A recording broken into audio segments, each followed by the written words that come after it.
사랑의 하나님 아버지 감사합니다. 오늘도 우리 예배를 받으시며 모든 예배의 처소 가운데 함께 계신 주님을 찬양합니다. 이 시간도 우리 가운데 신실하게 말씀하실 주님을 찬양합니다. 주님의 말씀을 듣고자 합니다. 오늘도 주님의 말씀 우리 가운데 생명과 능력이 되게 하시고 그 말씀을 따라 살아가는 복된 삶이 되도록 은혜를 더하여 주시옵소서. 감사드리며 예수님의 이름으로 기도드립니다. 아멘. 사랑하고 축복합니다. 이 시간 함께 온라인으로 예배드리는 모든 성도님들 가운데 하나님의 크신 사랑과 은혜가 함께하기를 축복합니다. 오늘 함께 나눌 하나님의 말씀은 자족을 배우라 라는 말씀으로 함께 하나님의 은혜의 말씀 나누겠습니다. 빌립보서 4장 10절에서 13절까지 말씀입니다. 빌립보서 4장 10절에서 13절입니다. 제가 읽겠습니다. 내가 주 안에서 크게 기뻐함은 너희가 나를 생각하던 것이 이제 다시 싹이 남이니 너희가 또한 이를 위하여 생각은 하였으나 기회가 없었느니라. 내가 궁핍함으로 말하는 것이 아니니라. 어떠한 형편에든지 나는 자족하기를 배웠노니 나는 비천에 처할 줄도 알고 풍부에 처할 줄도 알아. 모든 일 곧 배부름과 배고픔과 풍부와 궁핍에도 처할 줄 아는 일체의 비결을 배웠노라. 내게 능력 주시는 자 안에서 내가 모든 것을 할 수 있느니라. 아멘. 바울에게 빌립보 교회는 특별한 사랑과 감사의 대상이었습니다. 빌립보 교인들은 감옥에 갇힌 바울을 위해 에바브로디도를 통해 선물을 보냈습니다.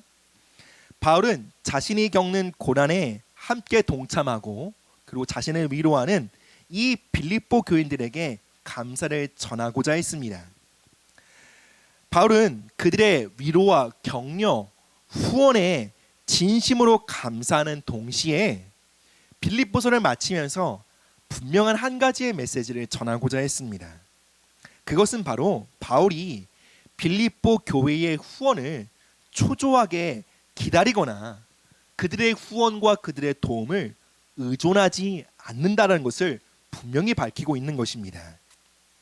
즉 바울은요, 빌립보서 말미에 빌립보 교회가 자신에게 보여준 친절함과 관대함에 대해 자신이 얼마나 크게 감사하고 감동했는지를 표현하는 동시에 바울이 빌립보 교회의 후원에 의존적인 상태에 있지 않다라는 것을 분명히 밝히고 있습니다.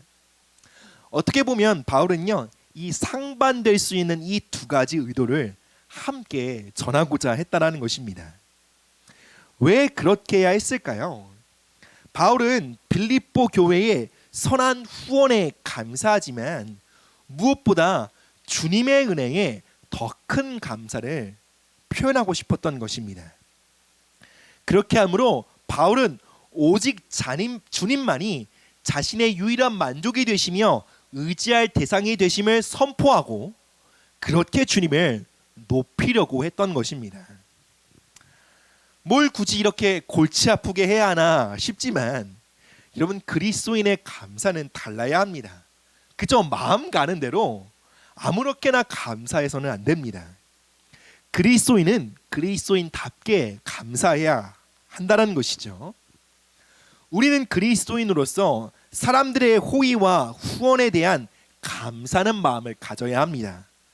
동시에 우리의 감사가 사람들에게만 집중되어 사람들의 시선이 사람들에게 집중되고 하나님의 영광을 가리게 해서는 안 된다는 것입니다. 바울은요, 빌립보 교인들의 시선이 자신들의 수고와 헌신에 머물러 있지 않고 그들의 시선이 예수 그리스도의 은혜에 집중되기를 원했던 것입니다. 여러분, 우리가 이것을 놓쳐버릴 때 어떻게 될까요? 그저 우리의 섬김과 봉사가요, 그 사람과 사람 사이의 일로 마칠 수 있게 된다는 것입니다. 이어서 사도 바울은요, 자족이라는 단어로 자신의 상태를 묘사하고 있습니다. 바울은 참으로 이 자족의 중요성을 잘 알고 있는 사람이었습니다. 그래서 디모데 전서 6장 6절에 이렇게 기록합니다. 자족하는 마음이 있으면 경건은 큰 이익이 되느니라. 디모데 전서를 쓸 무렵 바울은 노인이었습니다. 그는 자신의 영적 아들 디모데에게 그 무엇보다 자족을 배워야 한다라고 강조하고 있는 것이죠. 여러분, 우리에게 있어서 이 경건 생활이 얼마나 중요합니까? 그런데 자족하는 마음이 없이는 이 경건 생활이 큰 유익이 되지 못할 수도 있다라는 것입니다. 자족하는 마음 없이는 우리의 신앙생활에 진보가 없게 된다라는 것입니다. 자족하는 마음이 없이는 우리의 신앙생활이 우리에게 큰 유익을 주지 못한다는 것입니다. 그러니 얼마나 자족이 중요한 것입니까? 그렇다면 자족이 무엇일까요? 자족은 자신이 처한 처지나 상황, 환경이나 사건에 좌우되지 않는 상태를 말합니다. 즉 바울은요, 어떤 상황이나 사건이 자신을 흔들려고 해도 자신은 결코 흔들리지 않는 자족의 상태에 있었다라는 것이죠. 우리는 자족이라는 말을 분명하게 이해해야 합니다. 왜냐하면 사람들은 쉽게 자족에 대해서 오해하기 쉽기 때문입니다. 자족하라는 말은 그저 현재의 상황을 그저 받아들이고 만족하는 마음을 가져라 라는 뜻이 아닙니다. 성경은 절대로 현재의 상황을 개선하려고 하지 말고 더 나아지게 하려고 노력하지 말고 그저 만족하고 살라고 가르치지 않습니다. 그저 상황과 환경에 초연해지고 그 상황과 환경에 대해 무심해지라 라고 가르치는 것은 기독교의 가르침이 아닙니다. 그것은 불교 또는 힌두교와 같은 동양 종교의 가르침인 것입니다. 그렇다면 기독교의 자족은 무엇일까요? 그리스도인은 하나님이 원하시는 방식, 즉 정직하고 지혜로운 방식으로 모든 방법을 동원해서 현재의 상황을 개선시켜 나가야 합니다. 그러나 설사 그럴 수 없다고 해도, 내가 처한 상황과 환경을 벗어날 길이 없다고 해도 그러한 상황에 지배받지 않고 주저앉지 않아야 한다는 것입니다. 즉 어떤 형편에 처하든지 거기에 지배당하지 않고 그것으로부터 자유로울 수 있는 상태, 그것이 바로 자족인 것입니다. 우리는 빌립보서를 기록하고 있는 바울이 어떠한 상황에 있는지 잘 알고 있습니다. 바울은 지금 감옥에 있습니다. 어둡고 칙칙한 감옥에 갇혀 있습니다. 양손에는 사슬이 묶여 있습니다. 물리적으로 많은 것들이 제한되어 있는 상태입니다. 그런 상태에 있음에도 바울은 이러한 상황으로부터 자신은 자유롭다라고 고백하고 있는 것입니다. 나는 비록 감옥에 갇혀 있지만 이러한 상황이 내 삶을 결코 통제하거나 지배하지 못한다, 결정짓지 못한다 라고 말하고 있는 것이죠. 좀 더 구체적으로 바울이 누리고 있는 자족에 대해 나눠보겠습니다. 12절 말씀입니다. 나는 비천에 처할 줄도 알고 풍부에 처할 줄도 알아 모든 일 곧 배부름과 배고픔과 풍부와 궁핍에도 처할 줄을 아는 일체의 비결을 배웠노라. 여러분, 비천해진다는 것이 무엇입니까? 직장과 일터에서 동료 또는 상사로부터 무시당하는 것입니다. 누군가에게 상처를 받거나 모욕을 당하는 일입니다. 여러분, 어떻게 사람이 그런 일을 당했는데 마음이 초연할 수 있겠습니까? 어떻게 마음이 흔들리지 않을 수 있겠습니까? 또 다른 예를 봅시다. 궁핍과 배고픔입니다. 당장 먹을 것이 없는 상황에 처하게 되는 것입니다. 당장 입을 것이 없는 상황에 놓이게 된 것입니다. 여러분, 그러한 상황에 우리가 어떻게 감사할 수 있을까요? 그런 상황에서도 어떻게 우리가 만족할 수 있을까요? 우리가 이 말씀을 글로 읽을 때는 남의 일처럼 초연할 수 있지만 실제로 이러한 일을 직접 겪는다면 여러분, 이것은 결코 쉬운 일이 아닐 것입니다. 그런데 바울은요, 이러한 상황을 다 통과하는 중에도 결코 그것으로부터 흔들리지 않았다라고 고백하고 있는 것입니다. 또한 반대의 상황을 보십시다. 바울은 자신이 풍부의 상황에서도 자족하게 되었다라고 말합니다. 모든 것이 넉넉한 것이죠. 모든 것이 부족함이 없는 것이에요. 우리는 쉽게 이렇게 생각하곤 합니다. 상대적으로 부족한 상태에 있는 것보다 넉넉한 상태에 있으면 자족하기 쉽지 않을까라고 생각합니다. 그러나 여러분, 부유한 상황에서도 자족하는 것은 쉽지 않습니다. 이런 부자가 하나님을 의지하는 것은 가난한 사람이 하나님을 의지하는 것보다 더 어렵습니다. 모든 것이 넉넉하고 스스로 해결할 능력이 있는 사람들은 하나님을 잊고 지내기가 쉽다라는 것입니다. 대부분 사람들은 힘들 때 하나님을 찾습니다.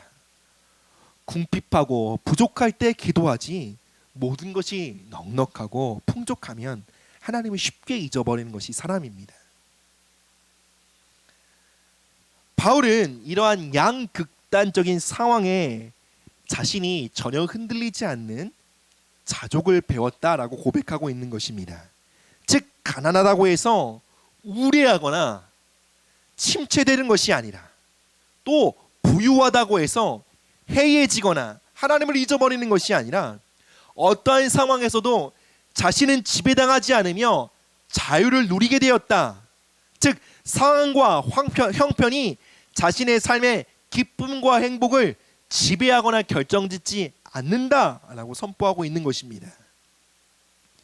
사랑하는 여러분, 이것이 바로 그리스도인이 이 땅을 살아가는 삶의 방식인 것입니다. 그런데 여러분, 실제로 우리의 삶은 어떠합니까? 우리는 바울이 말하는 이런 자족의 삶을 살아가기는 매우 불가능하다라고 여기기 쉽습니다. 우리는 주변 상황과 사건에 너무 쉽게 영향을 받곤 합니다. 이 말이 무슨 뜻입니까? 우린 주변 상황에 의존적으로 살아간다는 것입니다. 우린 남들이 우리를 어떻게 바라보고 우리를 어떻게 대우하느냐에 따라 크게 좌우됩니다. 이것은 바울이 말하는 삶의 모습과 전혀 다른 모습입니다. 우리는 바울이 말하고 있는 이 자족의 경지를 보면서 나는 아직 멀었구나, 나는 아무리 노력해도 그러한 경지에 도달할 수 없을 거야 라고 생각하며 자괴감에 빠질 수도 있습니다. 그런데 우리는 자괴감에 빠질 것이 아니라 어떻게 바울이 이러한 높은 경지의 자족에 도달하게 되었는지를 살펴보아야 합니다. 함께 11절의 말씀 보겠습니다. 내가 궁핍함으로 말하는 것이 아니니라 어떠한 형편에든지 나는 자족하기를 배웠노니.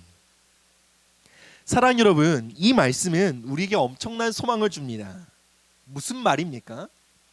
바울도 처음부터 이러한 믿음에 도달한 것이 아니라는 것입니다. 즉, 그도 이러한 믿음의 경지에 이르기까지 배워야 했다라는 것입니다. 바울이 배워야 했듯이 우리도 배워야 합니다. 배우지 않으면 우리는 상황과 환경에 끊임없이 흔들리고 요동치는 인생을 살아갈 수밖에 없는 것입니다. 이어서 12절에 이렇게 말하죠. 나는 비천에 처할 줄도 알고 풍부에 처할 줄도 알아 모든 일 곧 배부름과 배고픔과 풍부와 궁핍에도 처할 줄 아는 일체의 비결을 배웠노라. 여기서 일체의 비결을 배웠노라 라는 말 속에 이 배웠다라는 뜻은 바로 비결을 전수받다라는 뜻입니다.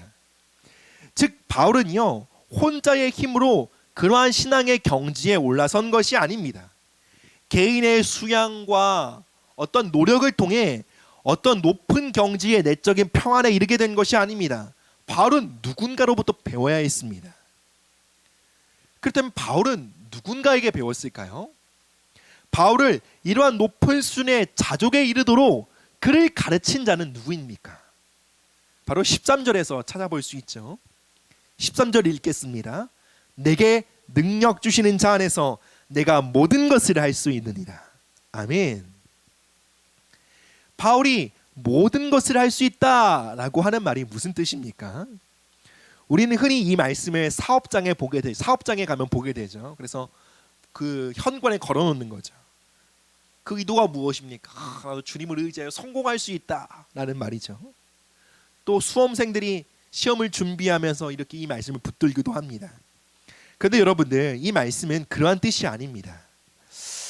문맥상에서 내가 모든 것을 할 수 있다라는 말은 어떠한 상황에도 내가 자족할 수 있다는 뜻이고, 이 말은 즉 그리스도 안에서 어떤 환경이나 어떤 상황이 내게 닥쳐와도 나는 흔들리지 않을 수 있다라는 믿음의 고백인 것입니다. 바울은 즉 자족에 이르게 된 자신의 비결은 나와 함께 하시는 예수 그리스도의 은혜 때문이다라고 고백하고 있는 것입니다. 이것은 자족에 이르게 되는 매우 중요한 원리입니다. 바울은 자족에 이르기까지 바로 그리스도로부터 배웠다라는 것입니다. 그리스도 안에서 기쁨과 만족을 누리는 법을 배워야 했다라는 것입니다. 우리도 배워야 합니다. 우리도 자족에 이르기까지 바울처럼 끊임없이 배워야 한다는 것이죠. 그럼 어떻게 그리스도로부터 자족을 배울 수 있을까요? 저는 두 가지로 말씀을 나누겠습니다. 첫째, 우리가 그리스도로부터 자족을 배우기 위해서 첫째, 우리는 그리스도의 주 되심에 대한 신앙을 회복해야 합니다. 다시요. 그리스도의 주 되심에 대한 신앙을 회복해야 합니다. 빌립보서 4장 23절입니다. 주 예수 그리스도의 은혜가 너희 심령에 있을지어다. 바울에게 예수님은 주, 즉 큐리오스였습니다. 이 큐리오스는 절대 통치자, 최고의 결정권자라는 뜻입니다.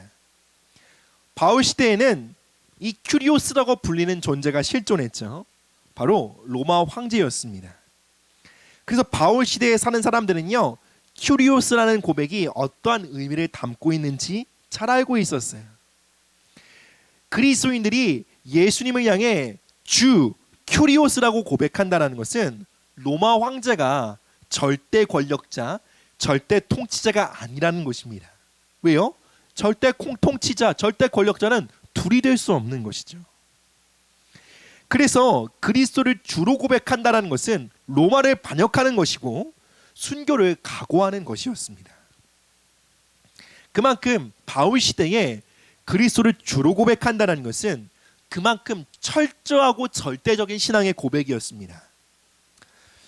그러나 오늘날 많은 신자들에게 그리스도의 주되심에 대한 고백은 그다지 절대적으로 보이지 않습니다. 그저 예수님을 향한 수많은 호칭 중에 하나에 지나지 않는 것처럼 보입니다. 사랑하는 여러분, 자족이 무엇이라고 말씀드렸죠? 어떠한 형편에 처하든지 그것으로부터 지배받지 않는 상태, 그것이 자족입니다. 우리가 어떻게 자족에 들어갈 수 있을까요? 우리가 어떻게 상황과 환경이나 그 어떠한 사건에 지배받지 않을 수 있을까요? 그것은 우리가 더 높은 권위의 통치 아래에 있을 때에만 가능한 것입니다. 바울 안에는요, 그리스도를 향한 절대적인 주되심에 대한 고백이 있었던 것입니다. 즉 바울은요, 예수님의 절대적인 주권과 통치 아래 있었기에 그 어떤 것도 바울을 다스리거나 지배하지 못했다는 것입니다. 우리가 살아가면서 어떠한 상황과 환경 또는 다른 사람들이 나를 어떻게 대우하는지에 따라 우리의 마음이 요동치고 흔들린다는 것은 그것들이 우리 삶의 지배력과 통치력을 갖고 있다는 뜻입니다. 즉 그것들이 우리의 삶을 다스리고 있는 주 큐리오스라는 것입니다.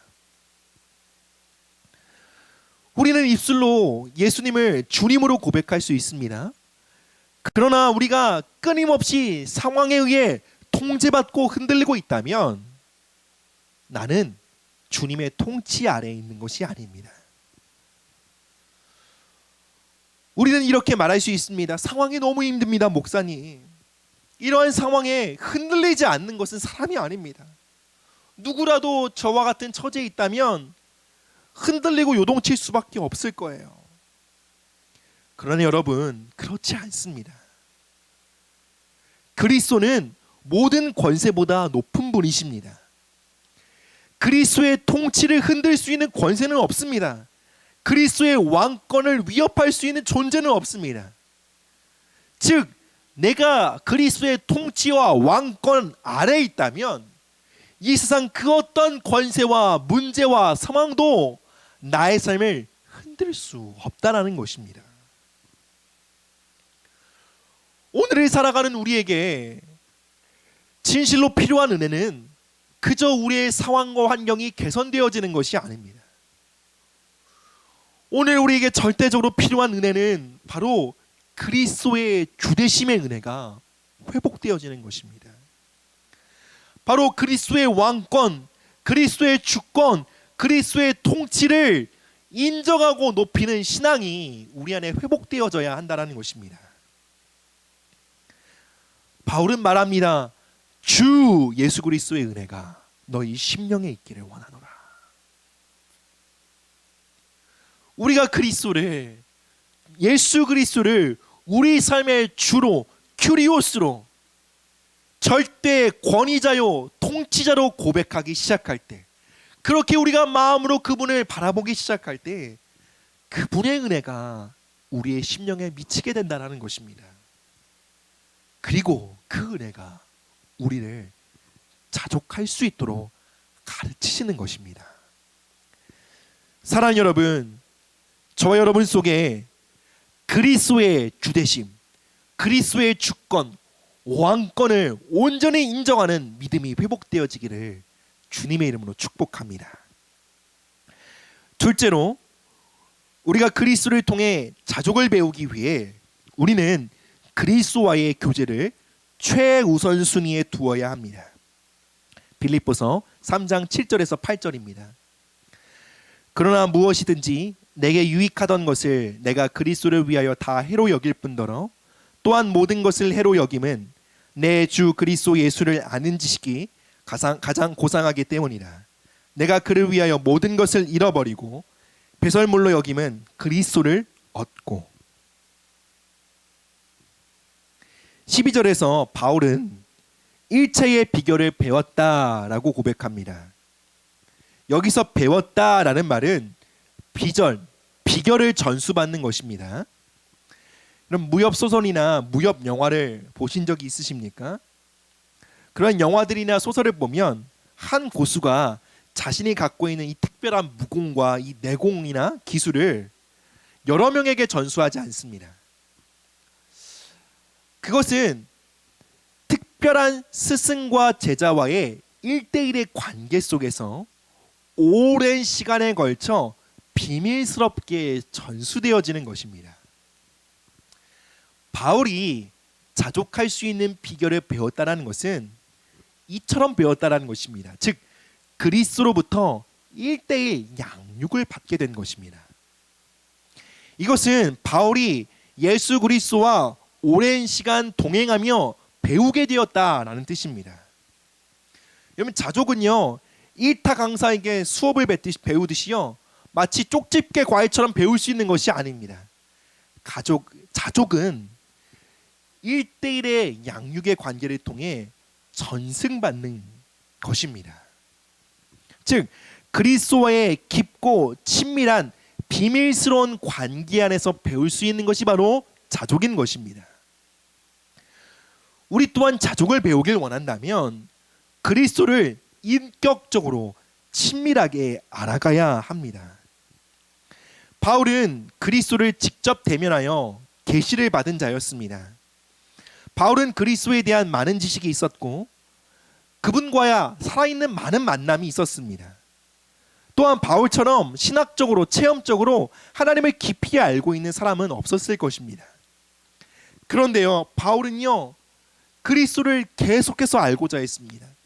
더욱 알고자 했습니다. 그리고 그분을 알고자, 그분을 얻고자 할 때 그는 많은 것들을 잃어버렸다라고 말하고 있습니다. 여러분, 그리스도를 안다는 것은 무엇입니까? 지식적인 알미 아닙니다. 바울은 그리스도와의 지속적인 친교를 원했던 것입니다. 그리스도와의 살아있는 인격적인 교제를 원했던 것이죠. 사랑하는 여러분, 우리가 어떻게 그리스도와의 인격적인 교제로 나아갈 수 있습니까? 예수님과 함께 시간을 보내야 합니다. 그분을 묵상하며 예배하는 자리에 나아가야 합니다. 그것을 통해서만 우리는 그리스도를 친밀히 알아갈 수 있는 것이죠. 우리가 그리스도를 인격적으로 친밀하게 알기 위해선 우리는 어떠한 것보다 주님과의 관계를 우리 삶의 최우선 순위에 두어야 합니다. 우리는 나름 기도도 하고 말씀도 보고 할 수 있습니다. 그러나 그러한 것들이 시간과 여유가 있을 때 한다든지 마음이 일어날 때 한다든지 하는 것은 우선순위에 놓고 하는 것이 아닙니다. 바쁘고 분주한 일들, 삶의 이슈가 있을 때는 언제든지 하나님과의 교제를 미룰 수 있다면 여러분 그것은 최우선순위가 아닌 것이죠. 우리가 주님과의 관계를 그렇게 맺고자 한다면 여러분 결코 주님과의 친밀함이 깊어질 수 없습니다. 이것은 사람과의 관계에서도 마찬가지 아닙니까? 여러분 예를 들어 내가 의무적으로 어떤 사람과의 만남의 시간을 갖는다고 생각해 보십시오. 뭐 일주일에 한 번, 한 시간 그 사람과의 의무적인 만남을 갖는 거예요. 그런데 그 만남도 중요한 일이 생기면 얼마든지 미룰 수 있어요. 내 상황과 형편에 따라 변경될 수 있는 거예요. 여러분 우리는 그러한 만남과 그런 교제에 대해 100% 확신할 수 있을 것입니다. 이 만남과 이 교제는 결코 친밀해질 수 없는 관계이다 라고 생각하고 확신하게 될 것입니다. 많은 사람들이 그리스도를 알길 원합니다. 가까이 하길 원합니다. 그 일이 중요한 일이고 가치 있는 일이라고 생각합니다. 그러나 그 일은 언제나 차선으로 중요할 뿐입니다. 가장 중요한 일은 아닌 것입니다.